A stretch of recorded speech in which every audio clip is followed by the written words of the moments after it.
That may be the greatest catch I've ever seen in my life.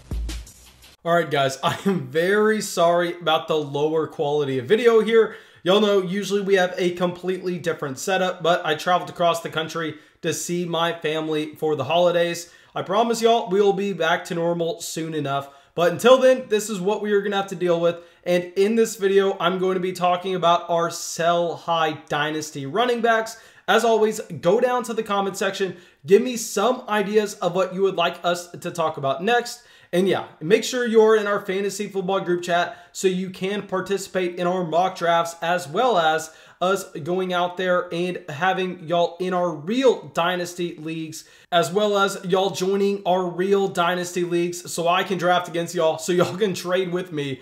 And really, I dominated everybody in the flock this past season. I think we made the championship game in over half of the flock leagues. But yeah, nonetheless, let's get into this video and let's talk about 5 running backs that I think that we need to sell high in Dynasty Fantasy Football. And let me give y'all some context to this video. Guys, the running back position in Dynasty is completely different than the wide receiver position. As you come out of your rookie contract, I mean, your value is short term. I mean, you are not going to be looking at a 25-year-old running back the same way as you're looking at a 25-year-old wide receiver.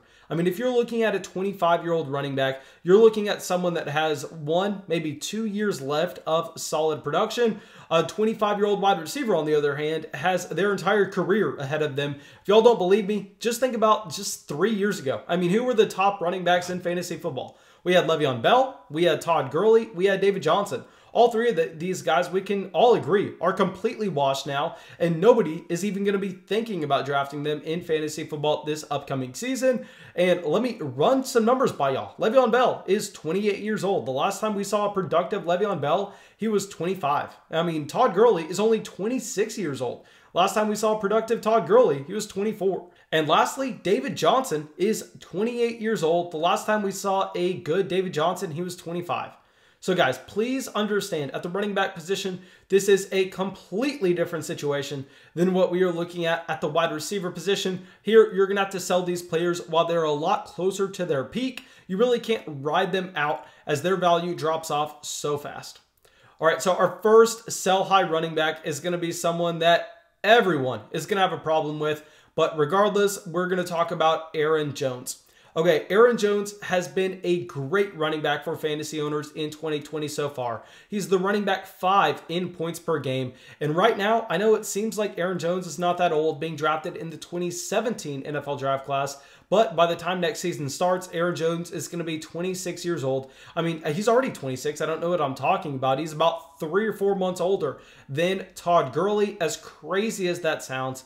Not necessarily worried about the age, though. What I am worried about is the contract extension that he is going to be receiving from the Green Bay Packers, and that I don't know if he's going to be receiving that contract extension in Green Bay. They decided to draft A.J. Dillon in the 2nd round of this past year's draft. Really no incentive for them to go out there and give a massive contract to Aaron Jones, who's one of the better running backs in the entire NFL. I don't know how many times I have to talk about this, but guys, I've literally FaceTimed Aaron Jones before. I really love the guy, but the problem here is we don't know what team he's going to be playing on in 2021. I don't see it being a likely fit with the Green Bay Packers, given the commitment into A.J. Dillon. I mean, if you really wanted to lock that running back up for the future, instead of spending a 2nd round draft pick on an A.J. Dillon, the same round where we saw Jonathan Taylor, J.K. Dobbins, DeAndre Swift all drafted in, the same round we saw Chase Claypool, T. Higgins, Denzel Mims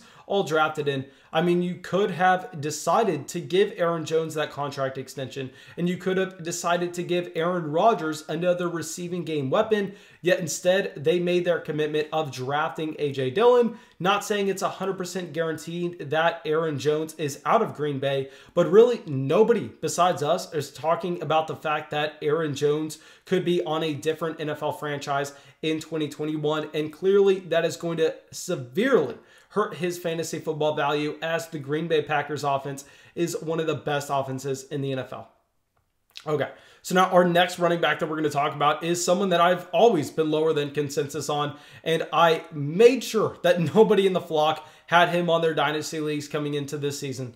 But Kenyon Drake. Okay, Kenyon Drake this season was the running back 24 in points per game in an offense that really should have provided him so much more production than this, as it was one of the more productive offenses in the entire NFL. And with Kenyon Drake, I know it's surprising because very similar to Adam Thielen in the last video, I know it does not seem like he is that old, but he's going to be 27 by the time this next season kicks off.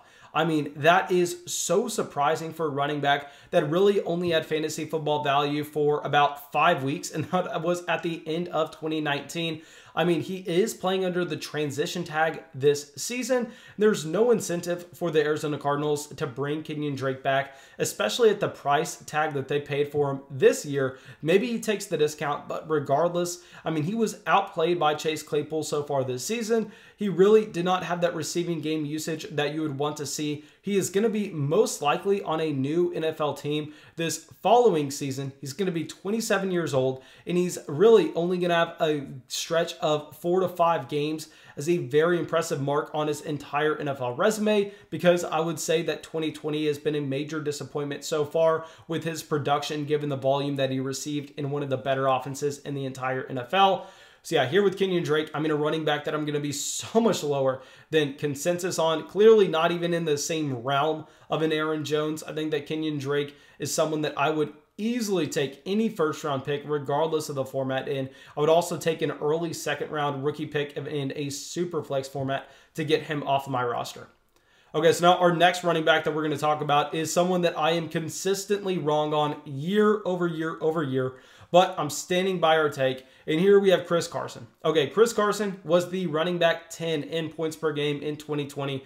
Very impressive season. But the problem here is he's going to be 26 years old by the time we get to 2021. And he's coming to the very end of his contract. And we've seen the Seattle Seahawks consistently invest in the running back position. In 2018, they spent a first-round pick on Rashad Penny, who is finally healthy back from that ACL. And Rashad Penny has looked so good when given the opportunity in his NFL career so far. And in 2019, they went out there and got Travis Homer. And in 2020, they went out there and got DJ Dallas. And this is a team that really does not make a ton of sense to prioritize bringing Chris Carson back, as Chris Carson has been very injury prone so far in his NFL career. And this is an offense that transitioned a little bit over to being a pass-first offense. And while Chris Carson has been serviceable in the passing game, I don't think anybody's going to come out here to make the argument that that is where his strength lies. So I think Chris Carson's another running back that I'm going to be looking to get off of my roster.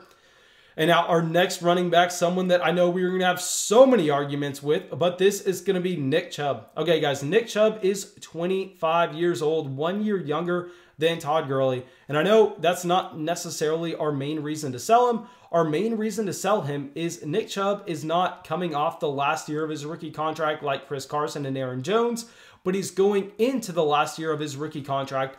And we can all agree that Nick Chubb is one of the most talented running backs in the entire NFL. So Nick Chubb and his agent can guarantee you that Nick Chubb is not going to be playing under his rookie contract in 2021. So what's going to happen is we are either going to see Nick Chubb traded to a new offense, or we're going to see a Nick Chubb extension. And given the fact that this team went out of their way to give Kareem Hunt an extension before the season started, something that nobody expected, locking Kareem Hunt into this offense for 2021, I don't think it's a guarantee that Nick Chubb gets that contract extension, because he's going to be looking at a very similar contract to a Todd Gurley, to a Derrick Henry, to a Dalvin Cook, to an Alvin Kamara. I mean, Nick Chubb is that talent of a running back. But here, when you've already paid someone like Kareem Hunt, are you going to be willing to go out there and just throw that money at Nick Chubb? Personally, I don't know. Even if they do, I mean, Nick Chubb's going to be a low-end running back one, given the fact that Kareem Hunt's tied there. So yeah, Nick Chubb, also a running back that I'd look to sell. I mean, if I can move Nick Chubb for Miles Sanders in a small piece, that's something I would jump at. Okay, so now our last running back, also someone coming to the very end of his rookie contract, and this is going to be Ronald Jones. Now, I'm a little bit hesitant to put Ronald Jones on this list. I would be very willing to hold Ronald Jones if you're not going to get any fantastic offers. He was the running back 22 in points per game. But the thing here is he's only 23 years old. I mean, he came into the NFL at such a young age. My problem with him is I don't necessarily know what the offense is going to look like in 2021 with no Tom Brady. I mean, if they do have Tom Brady is going to be completely washed with no arm strength. And I think we could guarantee this to be a mediocre offense at best. And also, this is a team that decided to invest a third-round pick into Keyshawn Vaughn in the 2020 NFL Draft. And while I've maintained the fact that Ronald Jones has been a better running back than Keyshawn Vaughn the entire time, while y'all know I don't have Keyshawn Vaughn on a single roster, I highly advocated for y'all to avoid him in Dynasty rookie drafts. I still think that there is a chance that this team has plans for him going forward. I think they are going to be continuing to view Ronald Jones as a committee running back. So if he is someone that is not necessarily going to continue to have that safe role on the Tampa Bay Buccaneers, and this offense goes down in production, I think he's someone that we have to just discuss as a sell high candidate. All right, now, thank you guys. I really hope y'all enjoyed this video. I really hope y'all got something from it. As always, if y'all did, go down there, drop that like, leave that comment, subscribe to the channel. It really, really helps us out. And yeah, that's all I got for y'all. I hope I'll see y'all with the video tomorrow.